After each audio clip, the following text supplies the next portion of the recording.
अस्सलाम वालेकुम जी। कल हमारी व्हाट्सएप कम्युनिटी में बात चल रही थी बैंक अल्फला की परफॉर्मेंस की।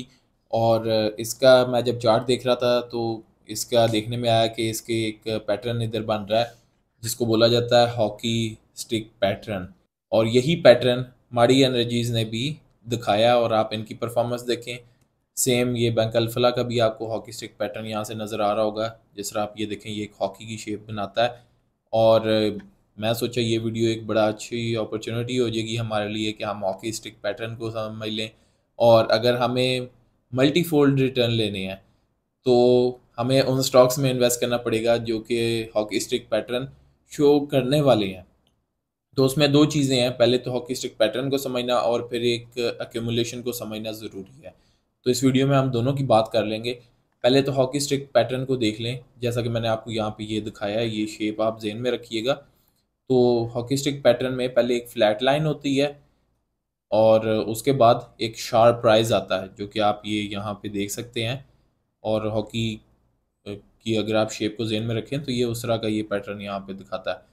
और उसके बाद अक्यूमुलेशन को समझना ज़रूरी है क्योंकि हमें ऐसे स्टॉक्स में इन्वेस्ट करना है जो अक्यूमुलेट हो रहे हों और उसके बाद वो टेक ऑफ कर जाएं। और वहीं पे हमारे लिए सबसे ज़्यादा बेनिफिट है क्योंकि वहाँ पे हम हमारे जो स्टॉक्स हैं, स्टॉक होल्डिंग्स हैं, वो ज़्यादा रिटर्न बना सकती हैं। और अक्यूमुलेशन को अगर देखें तो अक्यूमुलेशन में जो प्राइस होती है वो साइडवेज मूव करती है। अगर आप यहाँ पे देखें तो वो प्राइस ऐसे ऐसे यहाँ पे जाएगी, वो ज़्यादा ऊपर भी नहीं जाएगी, ज़्यादा नीचे भी नहीं जाएगी और अक्यूमुलेट हो रही होगी एक सर्टेन रेंज के अंदर। और उसमें वॉल्यूम आहिस्ता आहिस्ता बढ़ते जाते हैं और जो इंस्टीट्यूशनल इन्वेस्टर्स हैं वो बाय करते रहते हैं। सब इकट्ठा नहीं बाय करते, इसीलिए आपको कोई बहुत ज़्यादा प्राइस में ना स्पाइक नज़र आता है ना उसमें डिक्लाइन नज़र आता है। तो एक रेंज के अंदर Aahista Aahista over a longer period ये लोग मोस्टली इंस्टीट्यूशनल इन्वेस्टर्स बाय करते रहते हैं। और रिटेल इन्वेस्टर्स वो यूजुअली इग्नोर करते हैं क्योंकि ये पैटर्न आप अगर यहाँ पे ये देखें, it's a well known pattern. तो एज ए रिटेल इन्वेस्टर्स हमें अब देखना है कि जो लोग इस तरह की गलती कर जाते हैं कि जब ये साइडवेज मूवमेंट होती है और जब एक्यूमुलेशन हो रही होती है और कंपनी भी अच्छी हो, कंपनी का फ्यूचर भी अच्छा हो, वहाँ पे मेरा ख्याल है अगर इस तरह की गलती पहले लोगों से होती है तो हम एज ए रिटेल इन्वेस्टर ऐसी गलती ना करें। और अगर हम इस फेज़ को पकड़ लेते हैं, इसका मतलब ये है कि हम बाकी क्राउड से पहले इसके अंदर एंटर हो जाएंगे और हमारे पास बहुत अच्छा चांस है कि हम अपने जो भी स्टॉक होल्डिंग है उसके ऊपर मल्टी फोल्ड रिटर्न हम बना लें। आगे चलते हुए हॉकी स्टिक पैटर्न इतना मैटर क्यों करता है?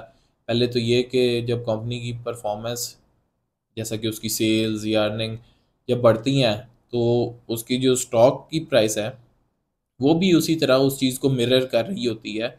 तो इसीलिए कंपनी की अर्निंग्स रिपोर्ट्स पढ़ना, इनकी फाइनेंशियल रिपोर्ट्स, फाइनेंशियल स्टेटमेंट्स, ये सारा कुछ देखना बहुत ज़रूरी है। और इसके साथ साथ इसकी अगर कोई एक स्टॉक में पोटेंशियल है उसकी डेली के वॉल्यूम्स देखना, उसकी प्राइस मूवमेंट देखना, ये सारा कुछ नोटिस करना ये बहुत ज़रूरी रहता है। और पहले अगर ये हम बात कर लें हॉकी स्टिक की दोबारा, तो पहले एक फ्लैट पार्ट होता है और फ्लैट पार्ट में कंपनी तकरीबन स्टेबल रहती है उसकी प्राइस। और अभी अगर आपके जेन में आ रहा हो कि कौन सी ऐसी कंपनीज हैं जिनमें बहुत ज़्यादा पोटेंशियल है लेकिन उनकी प्राइस रिलेटिवली स्टेबल जा रही है, तो कमेंट्स में साथ ही उसका भी जिक्र कीजिए।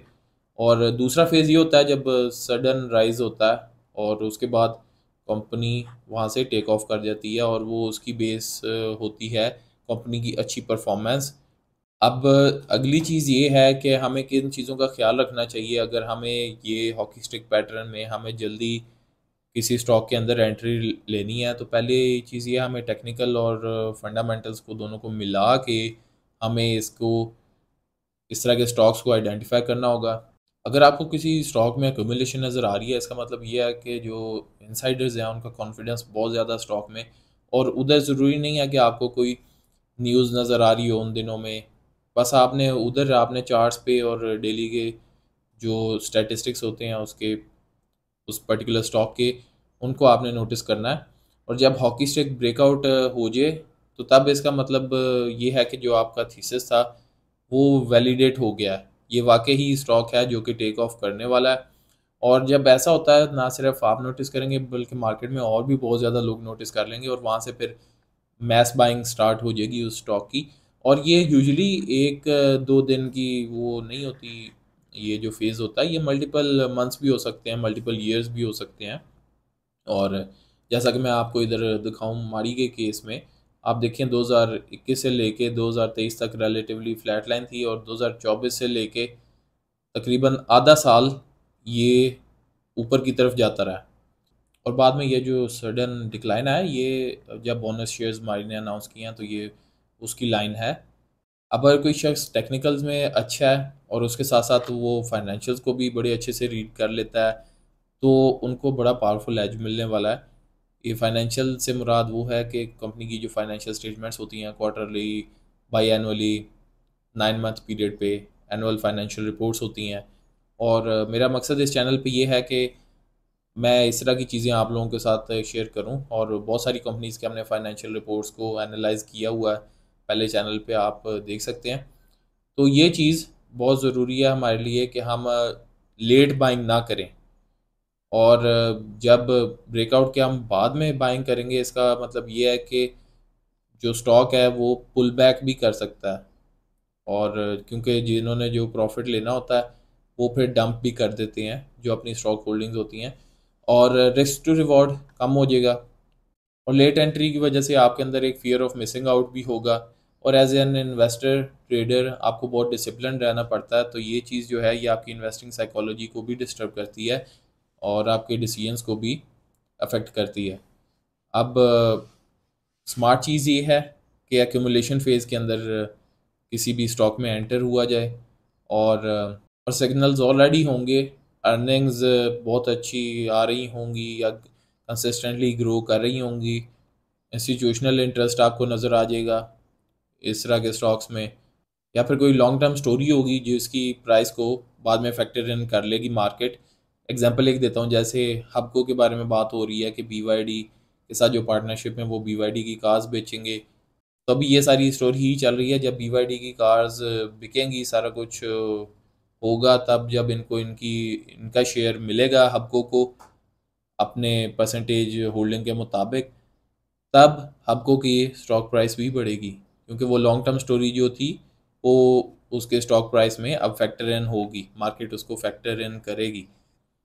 और फाइनली व्हाट्सएप कम्युनिटी हमने कल शुरू की थी और जब मैंने कल ये प्रेजेंटेशन आई है 66 मेंबर्स से अभी तकरीबन 97 मेंबर्स हैं। और कम्युनिटी का लिंक मैं नीचे डिस्क्रिप्शन में दे दूंगा और पहले कमेंट में भी मैं दे दूंगा। अगर आप ज्वाइन करना चाहते हैं फील फ्री टू ज्वाइन। और बड़ी अच्छी एंगेजिंग डिस्कशंस हम वहाँ कर रहे हैं ऑलरेडी। तो वीडियो यहाँ तक देखी तो कमेंट्स में लाजमी बताइएगा आपके क्या थॉट हैं हॉकी स्टिक पैटर्न के बारे में, और क्या आपको लगता है कि कोई ऐसा पोटेंशियल स्टॉक है जो कि अभी एक्यूमुलेशन फेज़ में है जिसको हमें इग्नोर नहीं करना चाहिए, तो उसका भी नीचे कमेंट में लाजमी जिक्र कीजिए। अभी स्क्रीन पे 2 वीडियोस आ रही होंगी जो कि आपके इंटरेस्ट की हो सकती हैं, तो उनमें से किसी एक में मिलेंगे। Thank you so much, stay blessed.